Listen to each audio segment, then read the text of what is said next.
The bass throbs through the brick wall at my back, a pulse that matches the rhythm of panic climbing my throat. One moment I was standing outside the nightclub searching my phone for Lydia's 10th unanswered text. The next moment, hands seized me from behind, rough and certain, yanking me sideways into an alley that smells of rotting fruit and something sharper, chemical. I try to scream, but a palm clamps over my mouth, wide and tasting of leather, and I am dragged backward into darkness so complete I cannot tell which way is up. My heels scrape concrete. Someone grunts. A voice, male and unfamiliar, mutters about getting her in the vehicle quickly. Terror floods my veins, cold and electric. They think I am someone else. They must. I barely come to places like this, only agreed because Lydia begged, her voice syrupy with desperation over the phone just hours ago. Big sister needs you, Clara. Just one drink. Then she vanished into the crowd with some slick man in an expensive suit and left me alone under the neon, checking my phone like an idiot. Now zip ties bite into my wrists, plastic teeth cutting circulation, and I taste copper because I bit my tongue or maybe my lip. I cannot tell. Everything is happening too fast. The SUV door slams and we are moving, the city lights streaking past tinted windows. There are two men in front, silent, and I am pressed between the door and another body, this one smelling of cologne and menace. I force myself to think. Breathe. What do they want? The man beside me finally speaks, asking if she is secure, and the driver confirms. She. They mean me, but they do not mean me. The truth settles like a stone in my gut. They think I am Lydia. Same dark hair, same height, same delicate bone structure that strangers always commented on when we were younger. But Lydia is glamorous where I am plain, bold where I am careful. What has she done? What world has she dragged me into? The vehicle stops. I am hauled out into the night, stumbling, and marched across cracked pavement into a warehouse that looms like a cathedral of ruin. Inside, the fluorescent lights buzz, stark and unforgiving, illuminating cold concrete floors and metal shelving stacked with unmarked crates. Then he appears, the man who changes everything.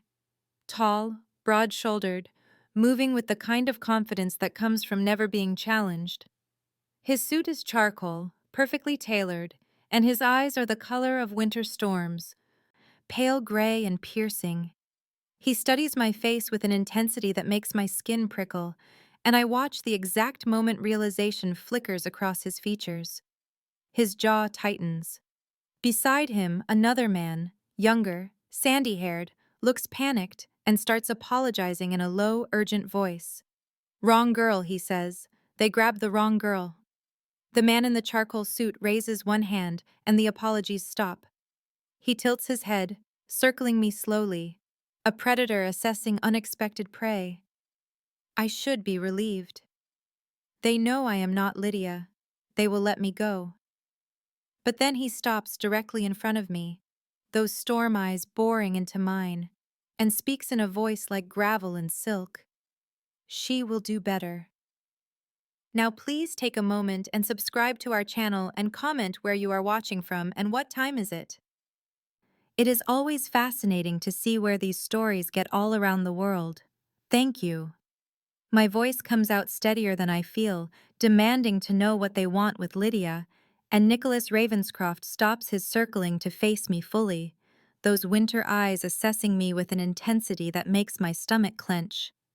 He speaks in a voice of controlled menace, each word precise and deliberate, explaining that my sister witnessed a transaction 3 nights ago, something involving shipments and money and people who do not appreciate loose ends. If that information reaches Thomas Greville, his rival, his organization will crumble and men will die. My sister, flighty and selfish as ever, has made herself a liability. But now Nicholas is looking at me differently, head tilted like he is solving an equation. And I see the calculation happening behind those storm-colored eyes. Lydia is unreliable, he says, circling again, a predator considering his options. She runs from consequences, makes scenes, draws attention. But you, Clara, you are different. I can see it. The way you are managing your fear, analyzing your situation instead of dissolving into hysterics. You are smarter than your sister, more useful. My hands are trembling, but I curl them into fists, refusing to give him the satisfaction of seeing me fall apart. And he notices, a slight smile curving his mouth that does not reach his eyes. He stops directly in front of me again, close enough that I can smell his cologne, something dark and expensive, and announces his decision with the finality of a judge pronouncing sentence. Clara will stay as collateral until Lydia surfaces. I protest immediately, words tumbling over each other about how I have nothing to do with Lydia's choices, how I have a job and responsibilities and a life that does not involve whatever criminal enterprise he runs. But Nicholas simply looks at me and the words die in my throat. He does not raise his voice. He does not need to. The power in that gaze is absolute. He gestures to James, the sandy-haired man who apologized earlier, and James steps forward with a knife that makes my heart stutter until I realize he is cutting the zip ties, the plastic falling away, and leaving angry red marks circling my wrists.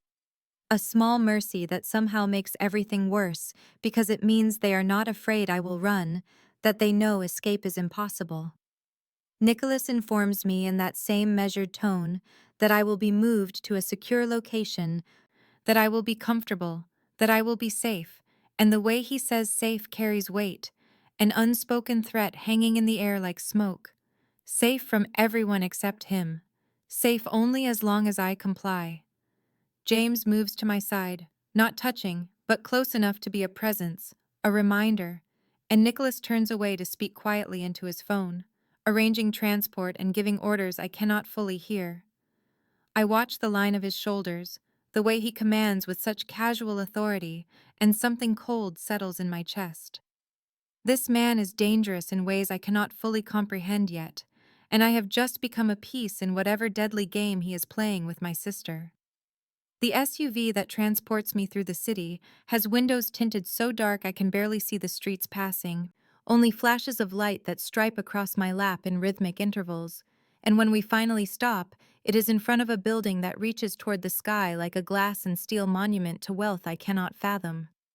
James guides me through a private entrance, his hand light on my elbow, more escort than captor, and we rise in an elevator that moves so smoothly I barely feel the ascent until my ears pop and the numbers climb past 40, past 50, finally stopping at the penthouse level.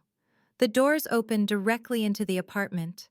No hallway, no neighbors, just immediate immersion into a space that takes my breath away, for reasons that have nothing to do with fear, and everything to do with the sheer, impossible luxury of it.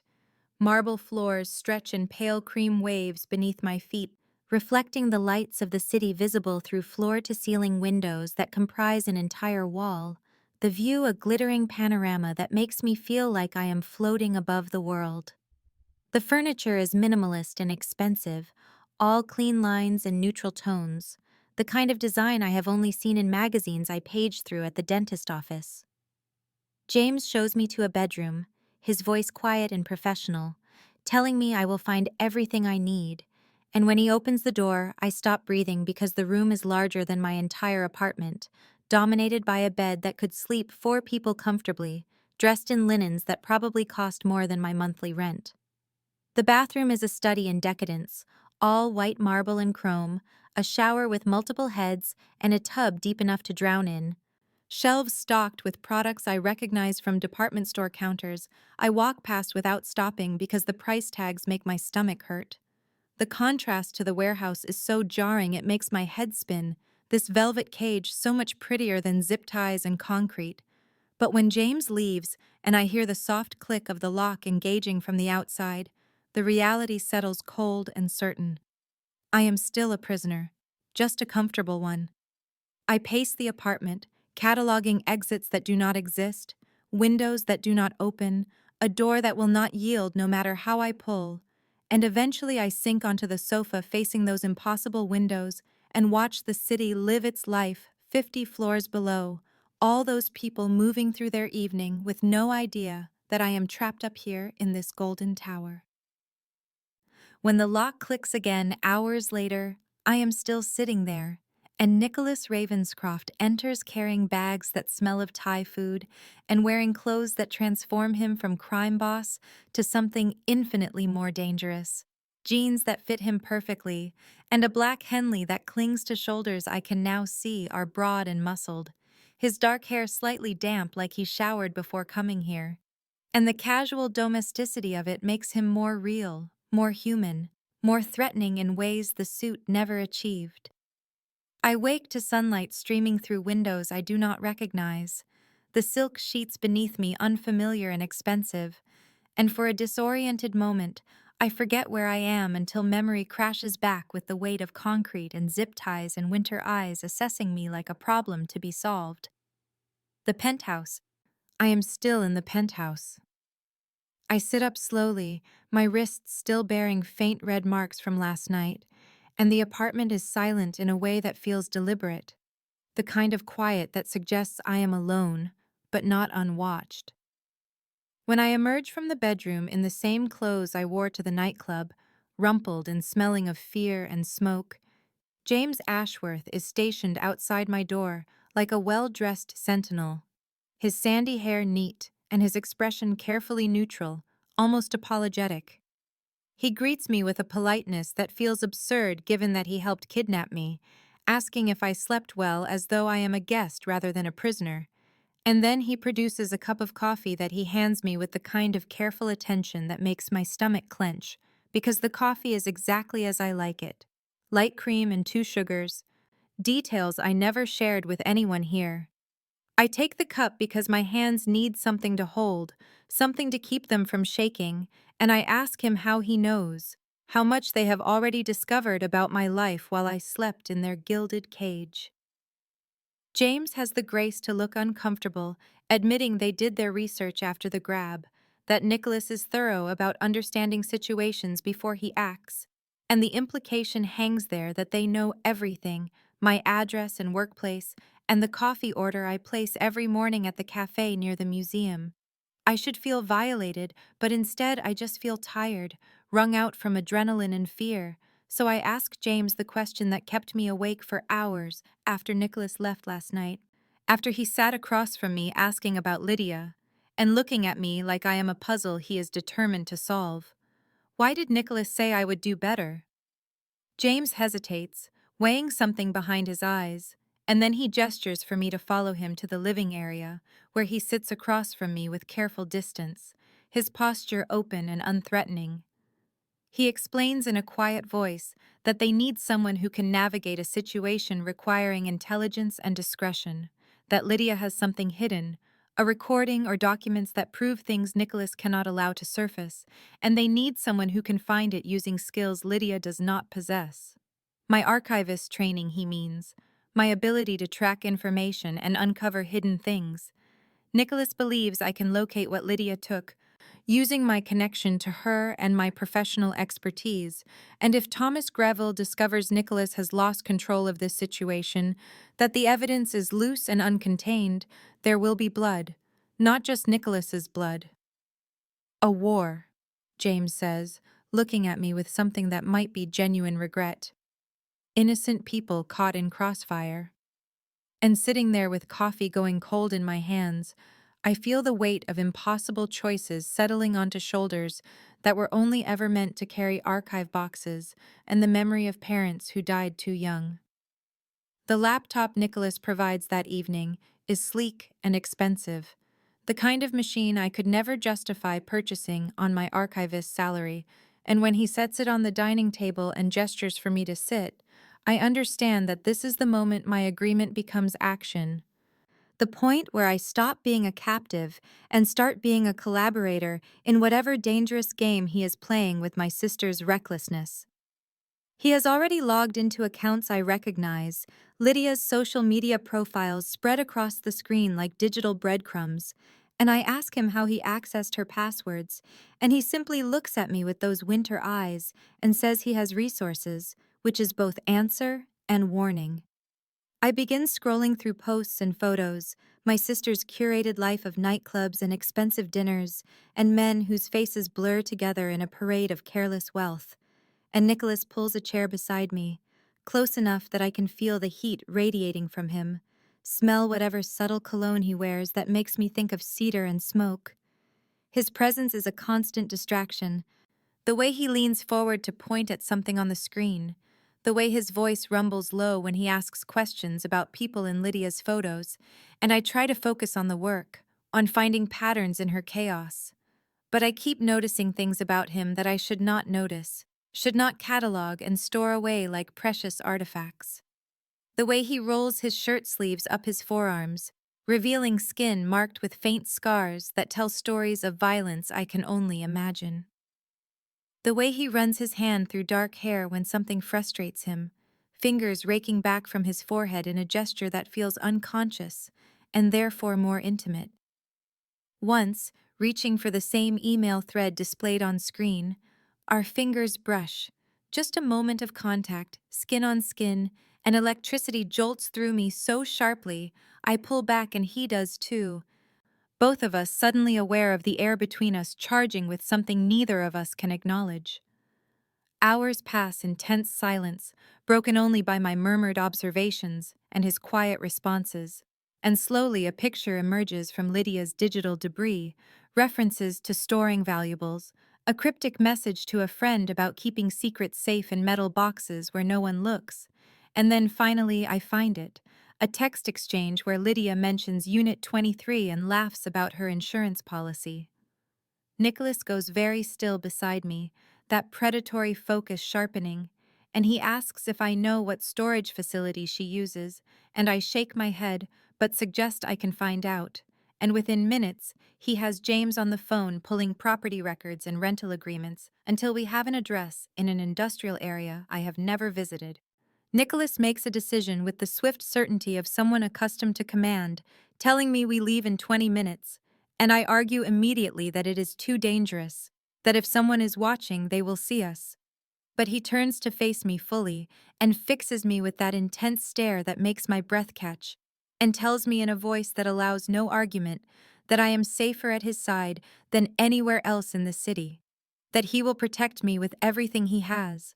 And the terrifying thing is that I believe him, trust him despite every rational reason not to, and that faith in a man I barely know frightens me more than the zip ties and the warehouse and the invisible enemies circling us in the dark.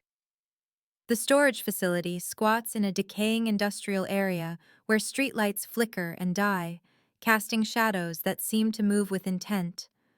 And as Nicholas pulls the SUV through rusted gates, I feel my pulse accelerate because this place feels wrong, exposed, the kind of location where bad things happen without witnesses. Nicholas moves with lethal grace when he exits the vehicle, his body language shifting into something predatory and controlled, and James flanks us immediately with two other men whose names I do not know, hard-eyed and armed, their presence both reassuring and terrifying because it confirms the danger Nicholas perceives here. I direct them toward the rows of orange metal doors, counting numbers until we reach Unit 23, and Nicholas produces tools that make short work of the lock, the door rolling up with a screech that makes me flinch. Inside is exactly what I expected, boxes stacked haphazardly in Lydia's signature chaos, clothes spilling from torn cardboard and magazines scattered like confetti, and I step inside feeling Nicholas close behind me, his attention split between me and the surroundings, constantly assessing threats I cannot see. I start searching through boxes with hands that want to shake, digging through my sister's discarded life, and finally I find it, an envelope taped under a drawer in a small dresser shoved against the back wall, the kind of hiding place that is obvious once you know to look, but invisible to casual inspection. Nicholas takes it from me carefully, our fingers brushing again with that same electric charge. And when he opens the envelope, his expression darkens in a way that makes my stomach drop because I have learned to read his faces now, the subtle shifts that signal danger.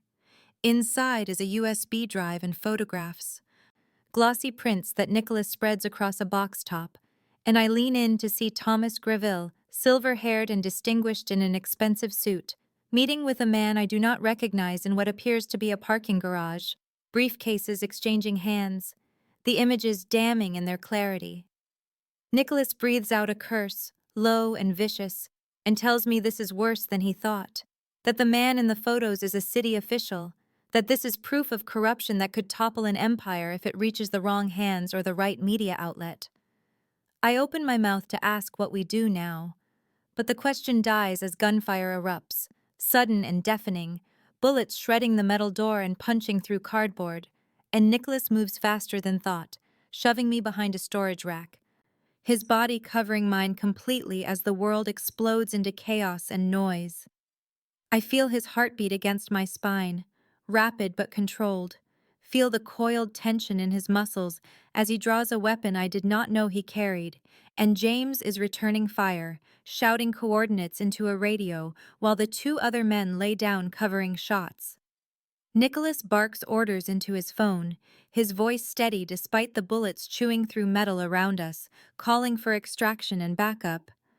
And then he looks down at me, trapped beneath him in this moment of suspended violence, and something raw crosses his face.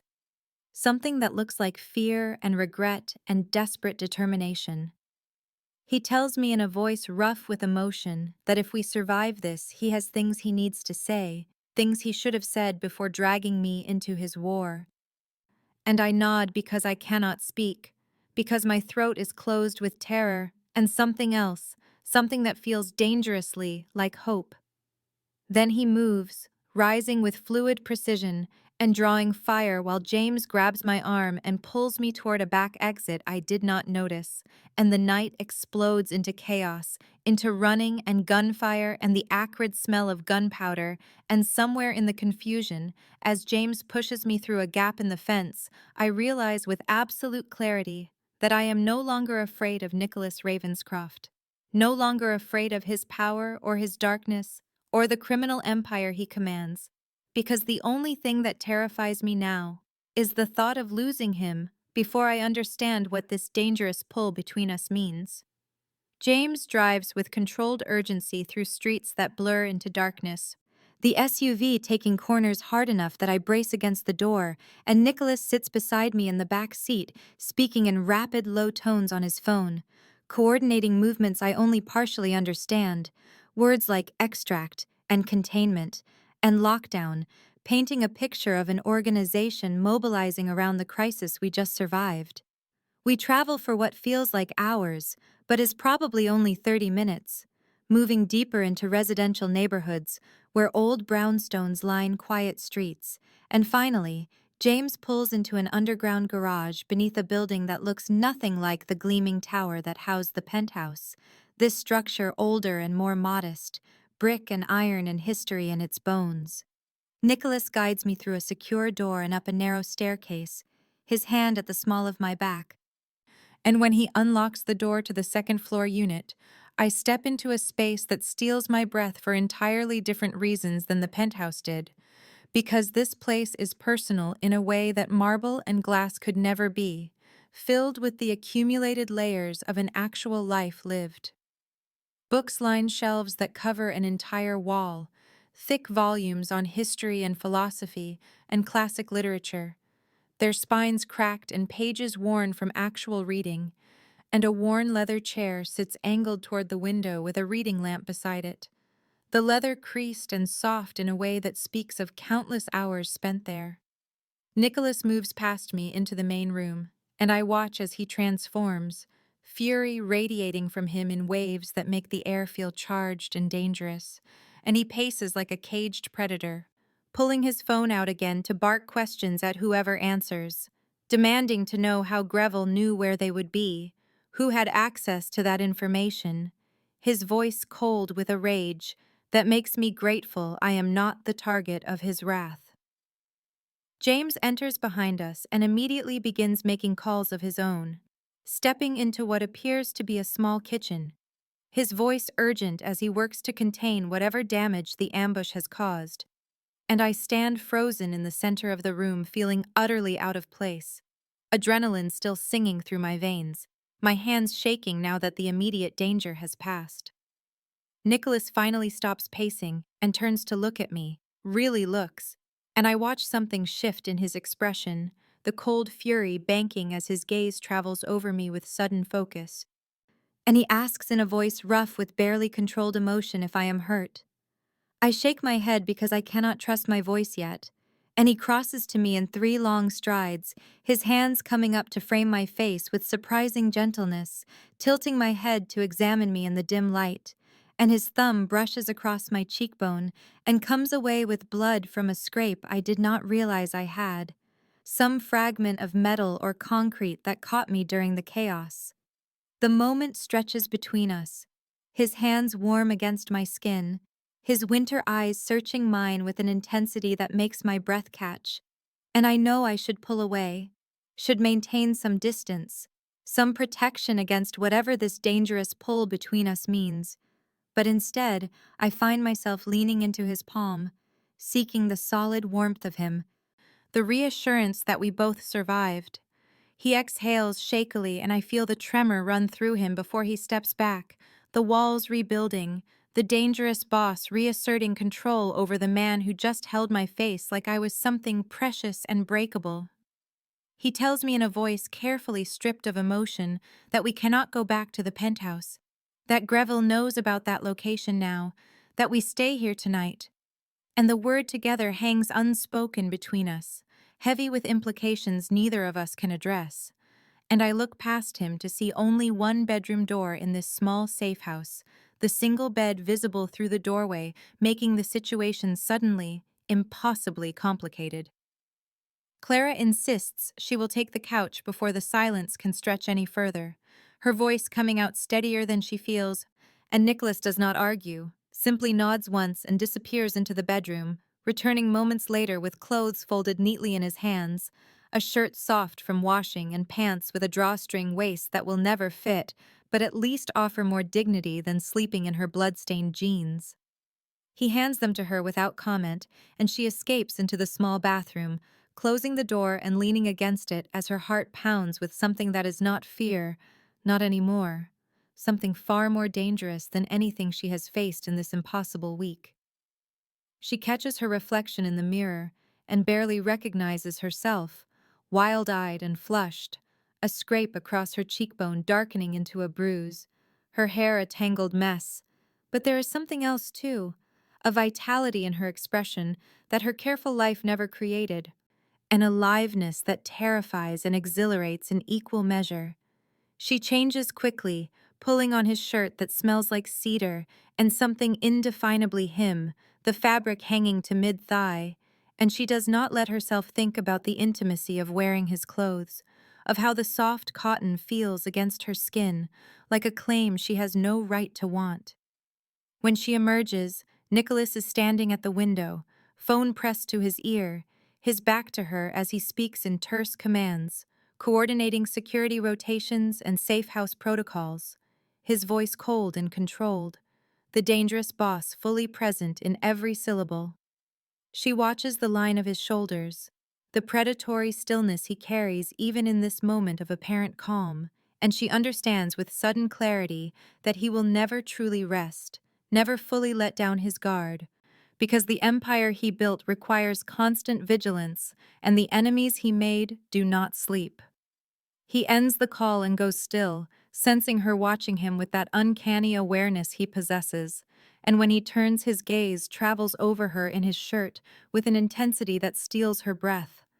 Winter eyes darkening with something that makes heat coil low in her stomach, despite exhaustion and fear, and every rational thought screaming that this is complicated beyond measure. He tells her she should sleep, his voice rougher than it was moments ago on the phone, and she knows he is right, knows her body is screaming for rest after the adrenaline crash, but instead she asks if he will sleep, already knowing the answer.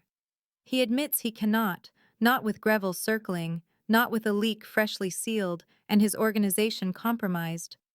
And she sees the weight of it crushing down on him, the loneliness of power that allows no weakness, no moment of vulnerability. So Clara does something reckless, something she will not let herself question, crossing to the worn leather chair and sinking into its embrace, looking up at him as she tells him to talk to her. Tell her anything. Keep her awake so he is not alone in this vigil. Nicholas stares at her for a long moment, something unreadable crossing his face, and then slowly, haltingly, he begins to speak, settling onto the arm of the chair as he tells her about building his empire from nothing, about growing up hungry in neighborhoods where violence was currency and survival required becoming harder than the streets that shaped him, about the first time he took a life and how it changed something fundamental in his soul. And Clara listens, watching his profile in the dim light, seeing him fully for the first time, not the dangerous boss, or the criminal, or the man who grabbed the wrong sister, but Nicholas, complicated and wounded and human beneath the monster everyone else sees. As dawn breaks, the first pale light seeps through the window behind Nicholas, illuminating dust motes that float in the quiet air, and Clara realizes with a start that they have talked through the entire night, hours passing in what felt like moments as words flowed between them in the intimate darkness. And at some point, Nicholas moved closer, abandoning the arm of the chair to sit on the floor beside her, with his head tilted back against the worn leather, close enough that she could reach out and touch the dark hair that falls across his forehead, close enough that she can see the faint scar that cuts through his left eyebrow and the shadow of stubble darkening his jaw. She knows things now that she suspects few living people know, secrets pulled from him in the vulnerable hours between midnight and dawn. His childhood hunger, stealing bread from corner stores and running from shopkeepers who would have beaten him bloody. His first kill at 17 when a rival crew cornered him in an alley, and it was his life or theirs. The code he built for himself in a world without rules, lines he will not cross even when crossing them would be profitable. The bone-deep loneliness that comes from holding power that allows no weakness and trusting no one completely. He asks about her life in a voice gone rough from talking, and she finds herself telling him things she has never articulated to anyone, about losing their parents young in a car accident that left her at 19, suddenly responsible for Lydia, who was only 15 and wild with grief, about the years of sacrifice and second jobs and putting her own dreams on hold to keep them fed and housed and together, about Lydia, who grew into a beautiful, careless woman who never appreciated what those years cost, and who drifted away the moment she could, leaving Clara alone in the careful, quiet life she had built from necessity. She tells him about her work, about the satisfaction of preserving history in the museum archives, cataloging the past and ensuring it survives into the future, about the meditation of careful restoration and the joy of discovery when some forgotten document reveals its secrets. And Nicholas listens with that complete focus he possesses, like nothing else in the world exists beyond her words in this moment.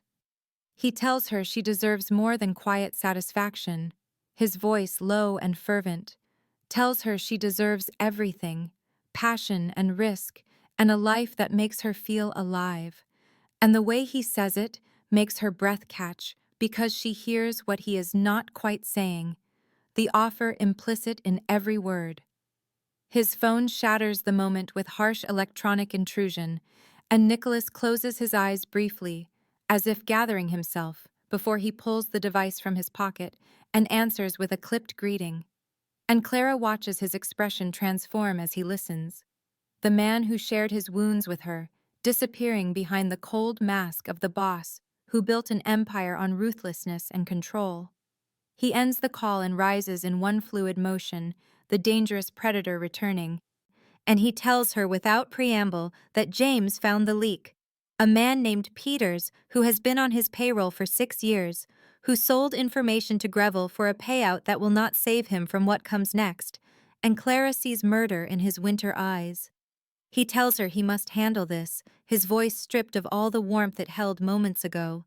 Tells her she cannot come, that she needs to stay here where it is safe, and Clara knows he is going to kill Peters, knows it as certainly as she knows her own name. But instead of horror, she feels only a distant sort of acknowledgement. Because this is his world, and these are his rules, and the man betrayed them all, and nearly got them killed. She grabs his wrist as he turns toward the door, her fingers wrapping around bone and tendon and the rapid pulse that beats beneath his skin. And she asks him to be careful, the words inadequate for everything she wants to say. He looks at her hand on him, then at her face, and something shifts in his expression, softening fractionally, and he promises he will return, reaching up to touch her cheek with careful fingertips before pulling away and walking out the door, and the safe house feels impossibly empty in his absence. Hours pass in agonizing slowness, and Clara tries to distract herself by examining the safe house more closely, running her fingers over the spines of books on Nicholas's shelves, noting the eclectic collection that ranges from philosophy to military history to a battered paperback mystery that looks read multiple times. But every small sound from the street below makes her jump, her heart hammering against her ribs as she imagines scenarios ranging from Nicholas bleeding out in some alley, to him being arrested, to him simply not coming back because he has realized keeping her close is a liability he cannot afford. She tells herself she is being ridiculous, that he has survived in this brutal world for years without her worry, but the fear coils tighter with each passing minute until finally, after what feels like days but is only 4 hours, according to the clock on the wall, she hears the lock disengage and the door opens and Nicholas steps through, and relief hits her so hard she actually sways on her feet. He looks exhausted, darkness carved into every line of his face, and there is blood on his knuckles, dried and dark, someone else's life literally staining his hands. And when he sees her standing there, his expression does something complicated, relief and resignation and something fiercer all tangled together. He tells her in a voice stripped raw that he handled Peter's, that the leak is sealed, that his organization is secure again, and she nods because what else can she do? What response is there to the knowledge that he just killed a man who betrayed him? But then his expression shifts into something darker, and he says the words that make her world tilt sideways. Greville has Lydia. Clara feels the air leave her lungs in a rush, as Nicholas explains with clipped precision that Greville grabbed Lydia 2 hours ago, that he sent a message through channels making his terms crystal clear, that he will trade Lydia for the USB drive and for Clara, that he wants to destroy Nicholas by taking everything, the evidence and the woman who has somehow become important. And Clara understands with cold clarity that this is her fault, that Lydia is in danger because Clara exists, because she got involved, because she fell into Nicholas's world and dragged her sister down with her. Nicholas is pacing again, that caged predator energy radiating from every movement as his mind works through scenarios and contingencies. And Clara knows with bone-deep certainty what she must do, the only choice that makes sense even though terror claws at her throat at the thought. She tells Nicholas she will agree to the exchange, her voice steady despite the fear, and he rounds on her with fury and fear blazing in his winter eyes, the word absolutely not torn from him like a curse. She argues that Lydia is her sister, her responsibility, that she cannot let her die for sins that are not hers, and Nicholas closes the distance between them in 2 strides, gripping her shoulders hard enough that she feels each finger like a brand. His voice breaks as he tells her that she has become something he cannot lose, that in these few days she has gotten under his skin and into his blood, and he will burn the entire city down before he hands her to Greville. And Clara stares at this powerful, dangerous man coming undone over her, seeing past the boss and the criminal to the human underneath who is terrified of losing what he has found. She reaches up and touches his face, feeling the stubble rough against her palm, and the warmth of his skin, and the slight tremor that runs through him at her touch, and she tells him to trust her, that she has a plan.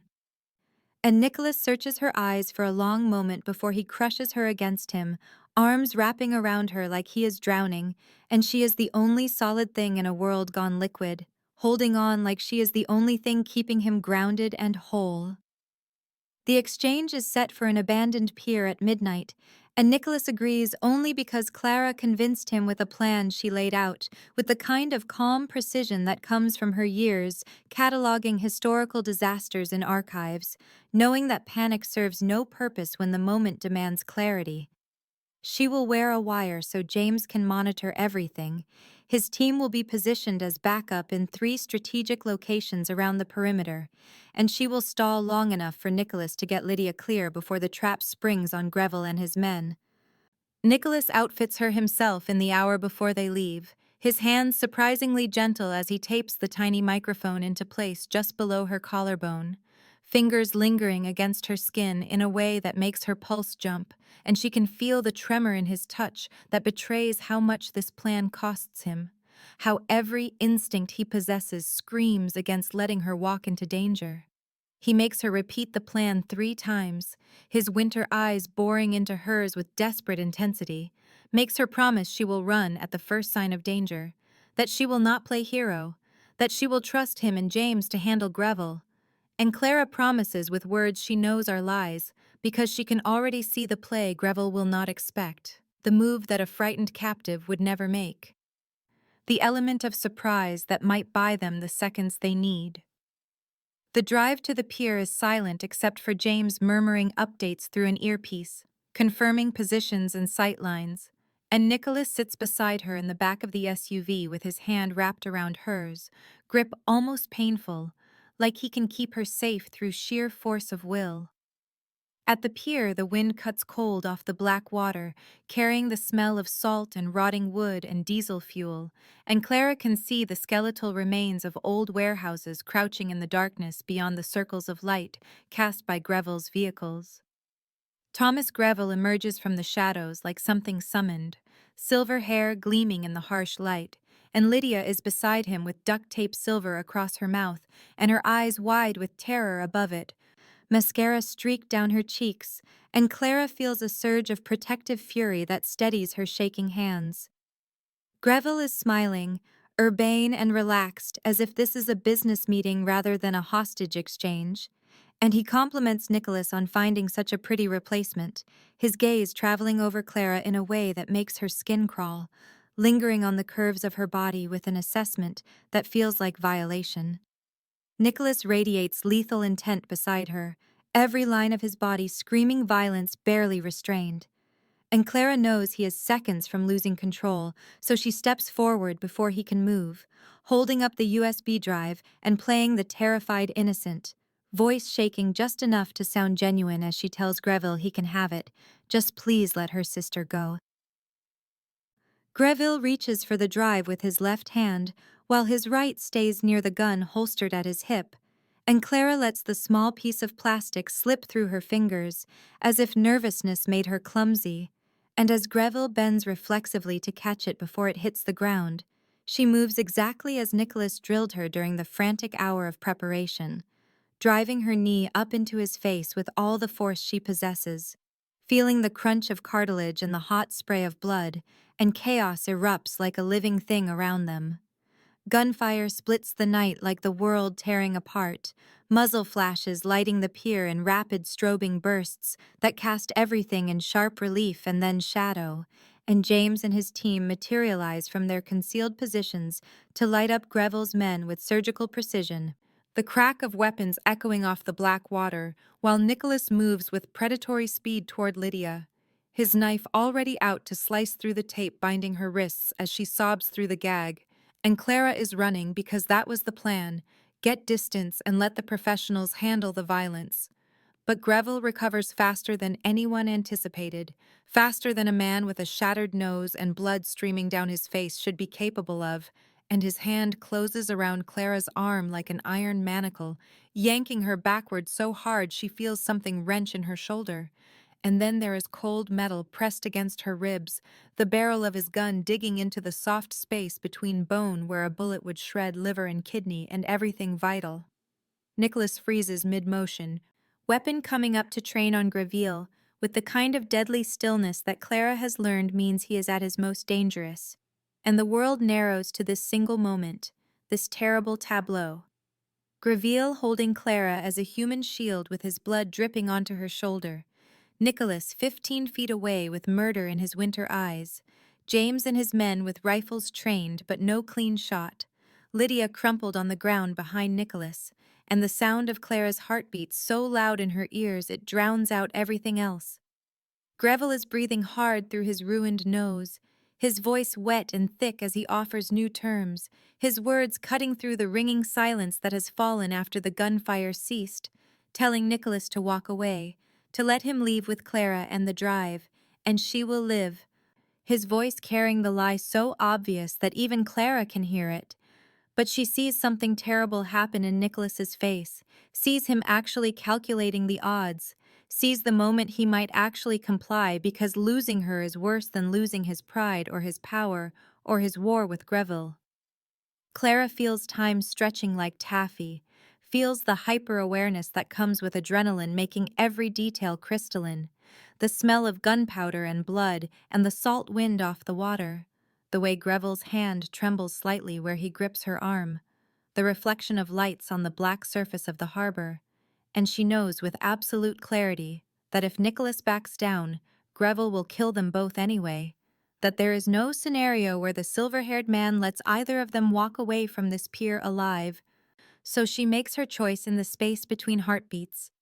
She throws her weight backward into Greville with all the force she possesses, using the self-defense principle Nicholas taught her about disrupting an attacker's balance, and she feels Greville stagger, his aim spoiling upward as his finger reflexively clenches on the trigger, and the gun discharges with a sound like the world ending, fire and burning pain that rips through her side, and she is falling, but before she hits the weathered planks of the pier, Nicholas is there.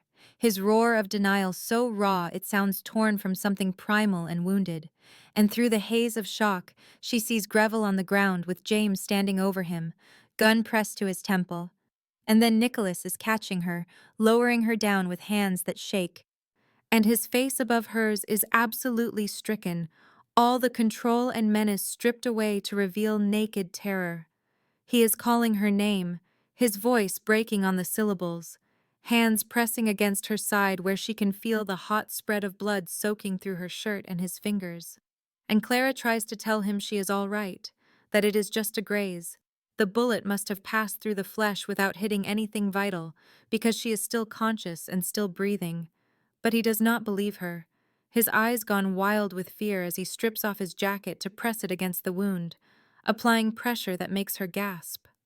She reaches up with a hand that feels distant and strange, touching his face again, her fingers leaving red smears on his cheekbone, grounding him the way she has learned to do.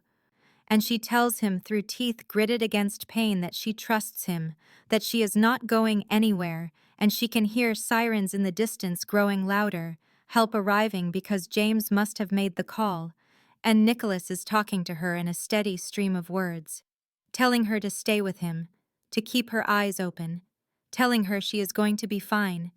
And the last thing Clara sees before the darkness at the edges of her vision closes in completely is Nicholas's face above hers, beautiful and terrible in his fear, and the crystalline realization that she has fallen completely and irrevocably in love with this dangerous man who is holding her like she is the only thing in his world that matters.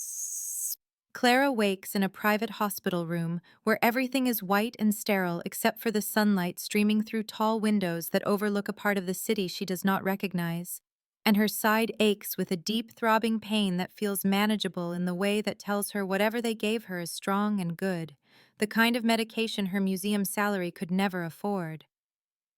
Nicholas is beside the bed, slumped in a chair that looks expensive and uncomfortable, still wearing the same shirt from the pier, and she can see the blood dried dark across the fabric.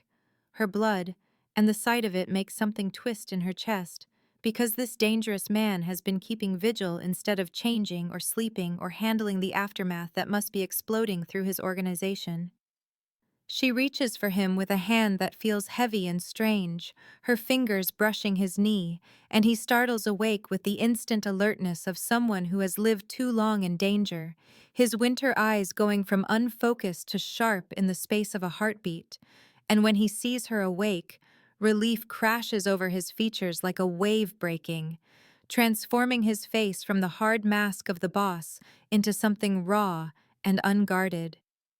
He takes her hand carefully, both of his wrapping around hers like she is made of glass and might shatter under anything more than the gentlest pressure.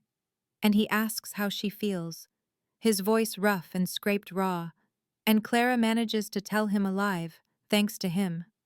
But Nicholas shakes his head with something that looks almost like anguish in his expression, and he tells her that she is alive despite him, that he never should have involved her, that this world of his with its violence and blood and endless threats is darkness, and she deserves the light, the safety of her archive and her careful routines, and a life where no one holds guns to her ribs.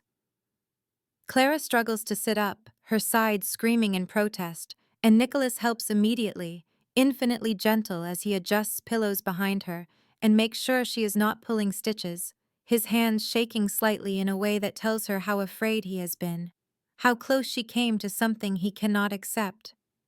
She tells him through the haze of pain medication that he does not get to decide what she deserves, that these days together, terrifying and impossible and absolutely insane, have shown her something crucial about the life she was living before.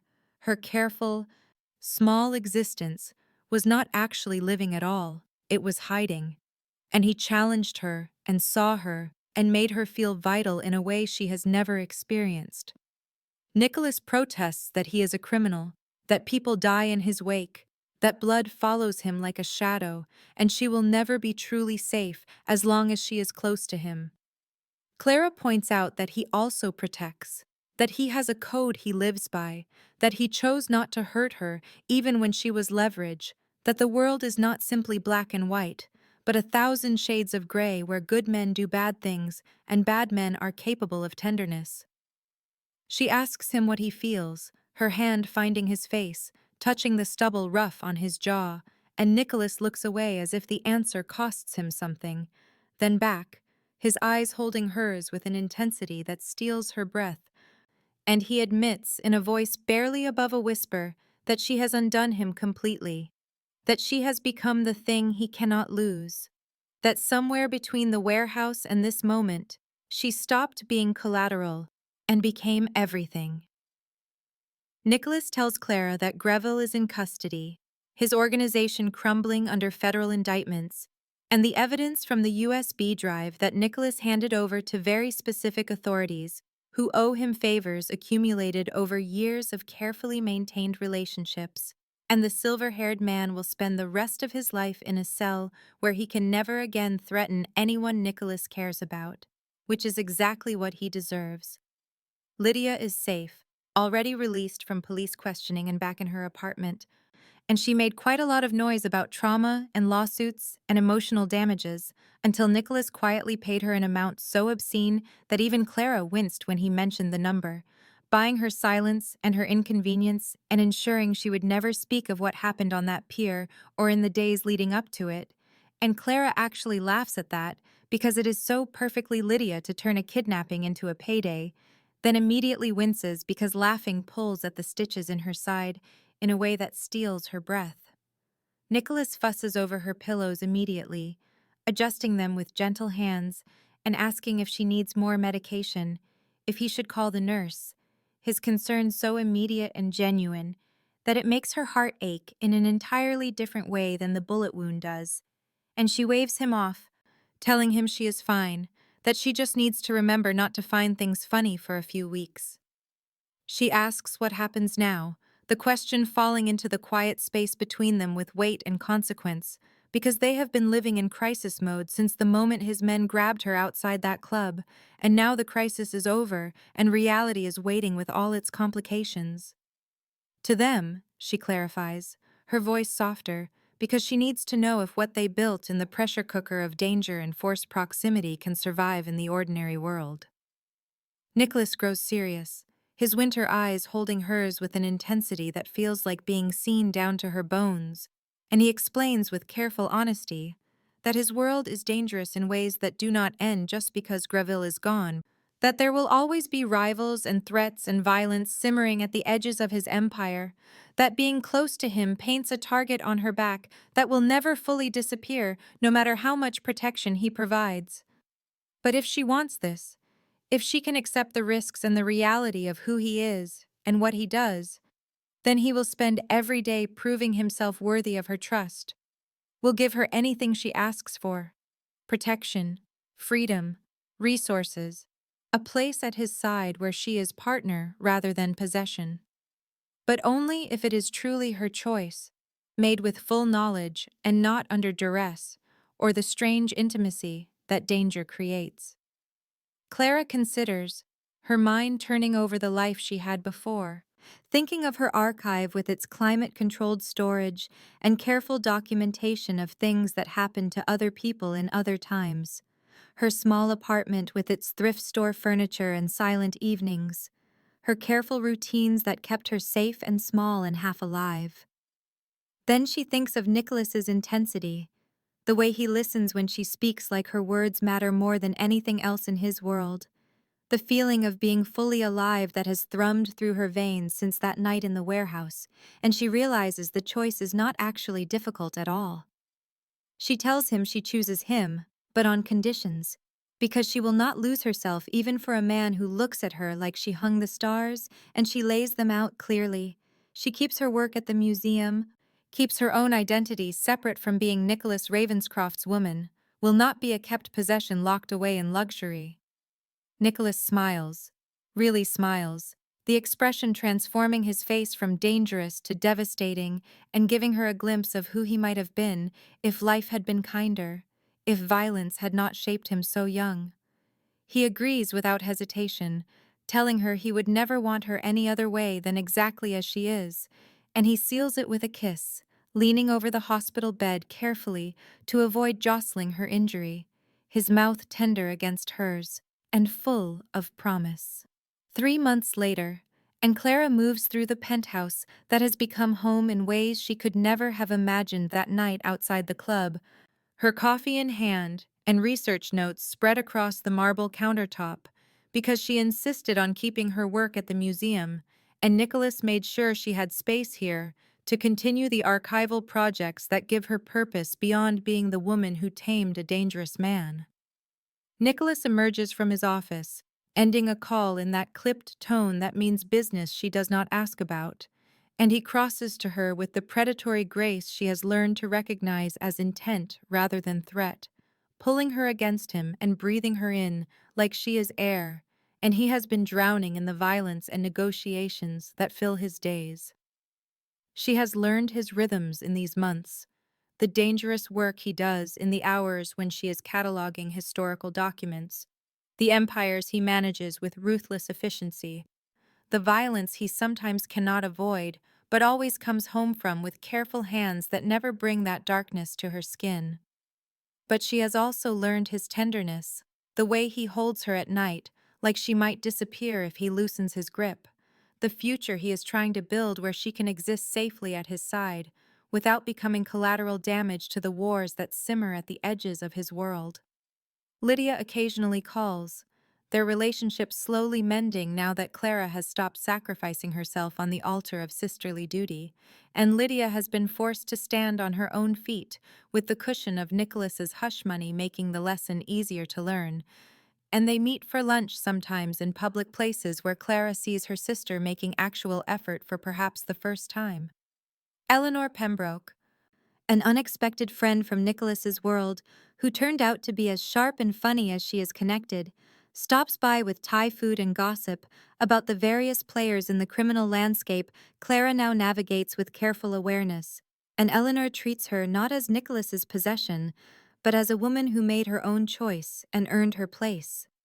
James has become Clara's unlikely protector and confidant, the man who brings her coffee exactly right and texts her when Nicholas is in a mood so she knows what she is walking into, and sometimes she catches James watching them with something that looks like relief, as if Nicholas has finally found the thing that might save him from becoming the monster his life tried to create.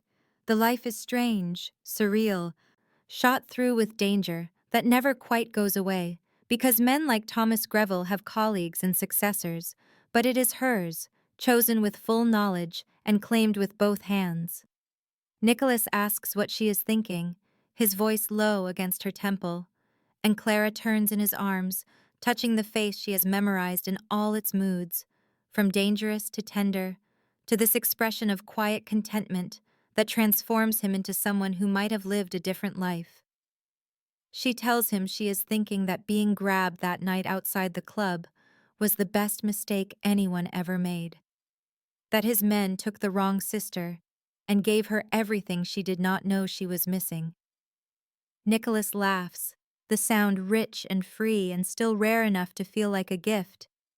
And he tells her he knew from that first moment in the warehouse when he realized the mistake. Wrong sister, right woman, the universe correcting itself in the most violent way possible. Clara kisses him, tasting joy and possibility and the dark edge of danger that never quite disappears when you love a man like Nicholas Ravenscroft. Outside the floor-to-ceiling windows, the city glitters in the late afternoon light, dangerous and beautiful, and full of the threats and promises that make up their world. Like the man holding her with careful strength. Like the life she claimed when she stopped playing it safe and started playing for keeps. They have built something fierce and real from chaos and mistaken identity, and a choice she made in a hospital room to accept the risks for the reward. And Clara Whitmore, museum archivist and accidental mob queen, has never been happier.